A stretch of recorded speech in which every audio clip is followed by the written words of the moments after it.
Hey, what's happening? What's happening? What's happening? Welcome to the GM. It is your guy Boulanger. We in this thing live post game. Well, the Baltimore Ravens wrapped up the preseason just about 30 minutes ago with a big time win. And so now the biggest question that Baltimore Ravens fans have, the biggest questions that the Baltimore Ravens players have is who is going to comprise this 53-man roster. And so it's going to be some tough decisions. It absolutely is. What we saw today is really a dominant performance on both sides of the football, but just from different aspects, right? It wasn't a situation where the Baltimore Ravens offense was literally going up and down the field because it was basically Baltimore Ravens second unit against the Washington Commanders second unit. But I thought that the Baltimore Ravens offense ran the ball well. I thought that we threw the ball with some efficiency. I thought we kept it out of harm's way. I thought we picked up third downs when we needed to pick up third downs. And I thought we showed well for a second unit. And so let's get into some of what we learned today. First and foremost, I thought that the Baltimore Ravens offensive line performed fairly well. Run blocking, pass blocking, I thought that they did an okay job. There was several times in this game where you saw big holes open up and the running backs got right to work, hitting the holes, picking up big yards. But there was also some plays where the running back was stopped at the line of scrimmage and on a couple of occasions stopped behind the line of scrimmage. But such as football, there is no game where there's 100% hole open up and you're picking up 4 to 5 yards per carry. And so I thought that holistically, the offensive line played well. Let's get into some of the position battles and some of the offseason hopefuls. Let's start with Corey Bullock. I think at this point, he has done what he was supposed to do in showing his valuable versatility to this Baltimore Ravens offense. I think that the top five offensive linemen are set, as we already know. I think that the number one and two backups, Noteboom and Benson, are set. Whether we think they're credible or not, that's something totally different. But hopefully we don't have to lean on those guys much at all. I think that when you get into the interior, that's where the questions begin. I think that we're probably going to see Ben Cleveland tap in at the eighth lineman and probably Corey Bullock, who I think has outperformed Nick Samac. And I think he deserves a shot to do some things on this Baltimore Ravens offense. Again, being a backup, the hope is that he don't have to play a whole lot this season, but in the preseason, he's shown well. When we jump into the backfield, right? I don't think coming into the day, there was a battle. There was any kind of fourth running back competition. John Harbaugh clearly said last week in a post-game presser, I believe, maybe a early week presser, that the Baltimore Ravens would be keeping four running backs. We understood probably that fourth running back was Rashawn Ali, and he did nothing more today than cement his spot into that fourth spot. I thought Deandre Johnson ran the ball well. And if he's eligible, he's been in the league for some time, but if he is eligible, I think he's earned himself a spot onto the practice squad, or he has done enough that another team should be willing to take a look at him. But I think as it pertains to this Baltimore Ravens team, it's going to be Ali in that fourth spot and Johnson, number 5, on the practice squad. Nothing to talk about at the tight end position other than is Isaiah likely going to the IR for the first 4 games, or will they reserve his roster spot and just let him stay on the roster until he's ready to go? I do not think he's ready to go by week 1 and probably not even really practicing full speed until about week number 3. I think personally it would be beneficial to start him out with the 4 games on the IR. And then that opens up a roster spot for somebody who's shown well in this offseason. But I'm cool either way. I really am, right? When we jump out to the wide receiver position, not a lot to talk about out there. We understood coming into this game who the 6 were, right? I thought that Dayton Wade would do some things last week and this week that could challenge Tylan Wallace for that 6th spot. But going out with an injury today cements Tylan Wallace in at 6. LaJohntay Wester at 5, Devontae Walker at 4, DeAndre Hopkins at 3, Bateman at 2/1, and Zay at 1/2. Those are the 6.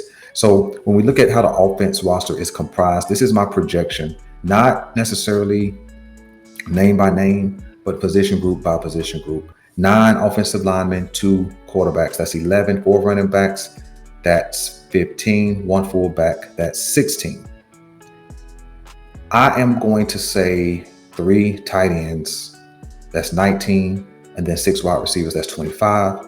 Tyler Loop, absolutely, as the kicker. Jordan Stout. And then I don't remember who the long snapper is, but those are the first 28 spots locked up. We'll get to the defense in a minute. Let me talk about the special teams. They get an A+.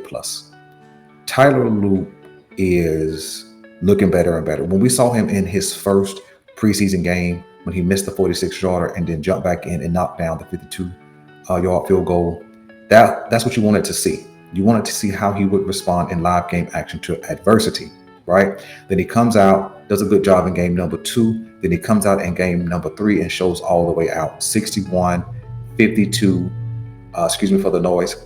And then I think a couple of others. But every kick that he kicked had absolute no doubt that it was going in, and it would have been good for even more distance, including the 61-yarder, excuse me. And so special teams is set, and that unit gets an A+. They were flawless, and they've been flawless the last couple of games. So I'm excited about what this unit can do in the regular season, especially with LaJohntay Wester being a part of that special teams unit in the context of punt return, and hopefully we can see him a little bit on some kick returns as well. Speaking of LaJohntay Wester, he did show some ability to get open and catch the ball today. I thought he performed well.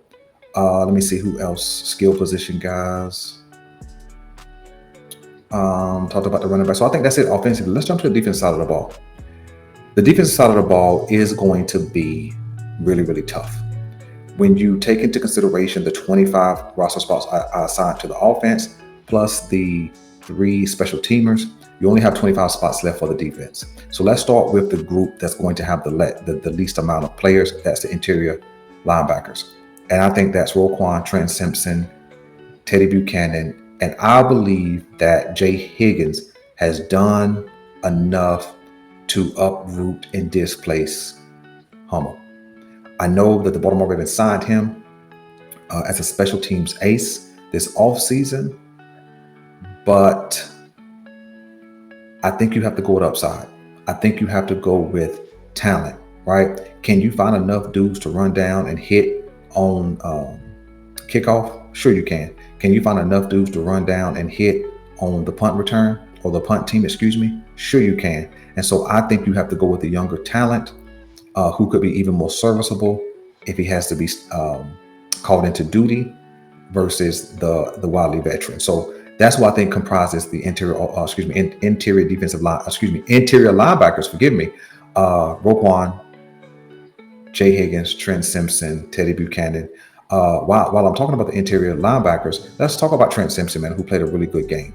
I thought Trent Simpson showed his speed and athleticism on the blitz. I thought he showed well in some coverage situations. I thought he showed some downhill tackling ability, some sideline ability during his snaps. And so my hope is that translates to the regular season.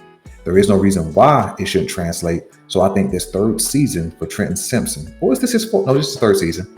I think this should be the season we see him hold his own as a running mate to Roquan Smith. When you think about linebackers, and we're talking about Teddy Buchanan, 4th round pick. I thought he showed well. I thought he showed good in coverage. I thought he showed some speed and athleticism as well. He's kind of a mock-up of Trent Simpson, in fact. And so could we be looking at the future of the Baltimore Ravens interior linebacker position? Possibly, especially with a young guy like a Jay Higgins pushing those two aforementioned players. And so I absolutely think that this is a great opportunity, man, for this Baltimore Ravens interior linebacker position to be strong and develop and really kind of be stabilized for the future. Let's go to the interior before we talk about the player of the game. I think the interior defensive linemen played well in this game. Starting out this game, they were a little shaky. The Commanders running back got off pretty well on his first 4 or 5 carries, gashing the Baltimore Ravens pretty good. But I think as the game went on, later on in that first quarter, they start stabilizing, and then they start stopping the run. And I think that was helped out by some blitzes and things of that nature. But I thought they bounced back. I thought Aeneas Peoples threw threw his name in the hat to be pulled out for a candidate to make this team. I thought that I don't remember Okoye a whole lot, but I think that everything we've heard about him says that, he's a candidate, right? I won't be mad if they don't keep Okoye, because you can't keep every young player who makes a name, who has some good showing. But I thought that he showed well. I thought he showed well. And I don't think you're going to hide him on the practice squad, right? And so I think with the interior defensive line, I think it's going to be, I think we're going to have 5. And I think right off is Metabike Washington Jones. I don't know, man. I don't know. I guess we have to go with, man. I think you keep Jenkins, Peoples, and do the handshake deal with Brent Urban. Because I think you want to keep the young talent Peoples off the open market, because somebody will come and snatch him up. So I think that's the 5. So with the interior, we got 5. Linebackers, we got 4. We up to 9. I think we have 5 outside linebackers. I think that's Ajabo. I think he does make it for sure because of the injury to Adisa Isaac. He'll start the season on the injured reserve probably. Tavius Robinson, Calvin Noy, Mike Green, and Odafe Owe. Those are the 5. That puts us at 14. And I think we keep 11 in the secondary. That gives us the 25. The 11, of course, are Humphrey, Wiggins, Alexander, Owuzie, Jalen Armour-Davis, and Ruben Lowry. And then at the safety position, I think they keep Hamilton, Starks, Bo Braid, Sanusi Kane, and Keon Martin.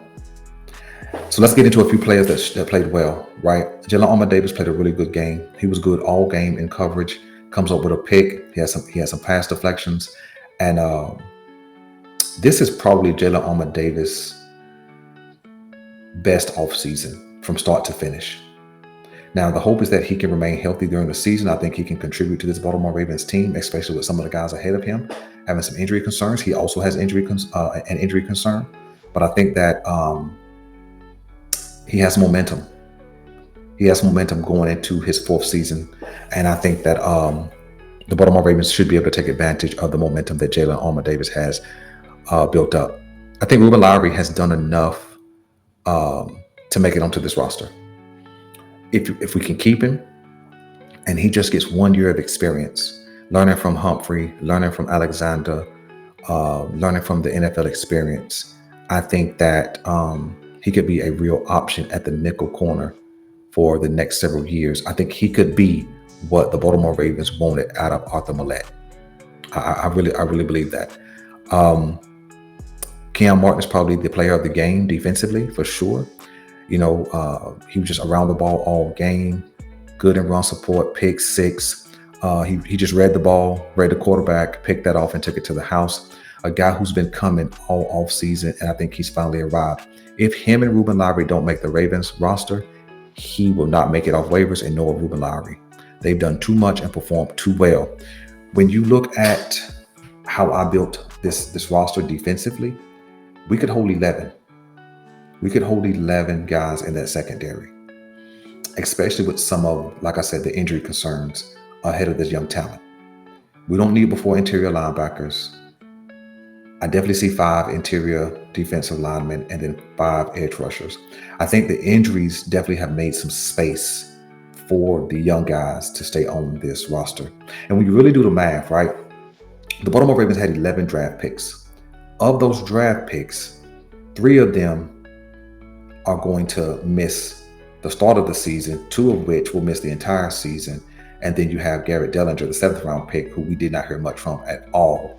And he may slide on the practice squad, or he may not be an option on this team. So that takes us only to 7 draft picks that we're going to be utilizing as we enter the season, right? And so those injuries and that ineffectiveness definitely opens up opportunity. And then when you look at the other guys who will go to IR, a guy like Adisa Isaac, he's definitely going to IR. And again, I think Isaiah likely starts the season on IR. That makes, 6-ish spots, that would have been available. And so I think that that's how the roster will be comprised. I don't see any room for the Baltimore Ravens to nab anybody off anybody else's roster through cutdowns, unless there is an interior offensive lineman that's credible and viable who can add some depth to this roster. If I'm looking at the entire roster, and you guys let me know what you think as well, when I'm looking at the entire roster or the potential for the roster, the only point of concern that I have right now is injuries and the guard position offensively. I have a real concern with the interior offensive line. Coming into this off season and then coming into training camp, I was hopeful that Daniel Falele would pick it up. And it doesn't mean that he won't. But there's nothing that I've seen this offseason that gives me confidence other than he did start 19 games last season. There's nothing I saw from Ben Cleveland that gives me confidence. Am I a Ben Cleveland hater? No. I've been hoping a 6'6", 330-pound interior offensive lineman would make a splash. Again, I don't know what the beef is with John Harbaugh. In fact, it didn't even make sense to bring him back if you wasn't going to really use the guy. You know what I'm saying? If John Harbaugh had a dislike or disdain for this guy, then what's the point of bringing him back and trying to stick him on the roster? It didn't make a lot of sense to do it that way. But nevertheless, I do have some concern with both of those guys. I know Voorhees has performed really well. He's graded out well in this preseason, and hopefully he can carry that into the regular season, right? But here's something that's good. We're bringing back from the start of last season, right? Although Roger Rosengarten was on a rotation with Patrick McCarry, I believe it was. We're bringing back 5 of 5 starters, offensive line, meaning who started the season last season. Now we know that Voorhees was lost to injury. McCarry took over for him. That gave Roger Rosengarten the opportunity to start.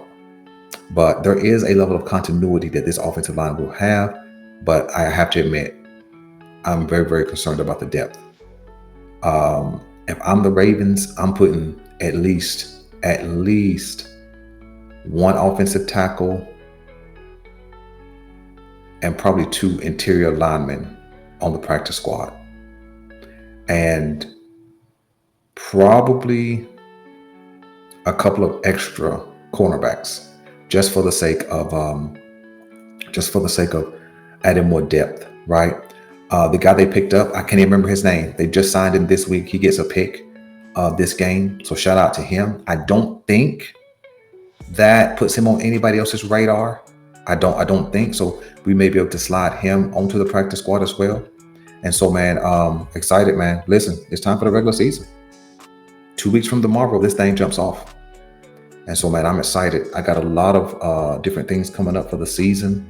So I'm excited, man, about the Buffalo game. I can't wait till midweek till we can get some injury updates. I want to hear how Lamar Jackson's doing. Is he practicing? Is there any soreness? Is there any limitations? I want to hear the update for Isaiah Likely. And I want to see what this roster looks like by Tuesday at 4 p.m. So listen, man, that's what I got for you guys. I'm your guy, Boulanger. And until tomorrow, I'm out.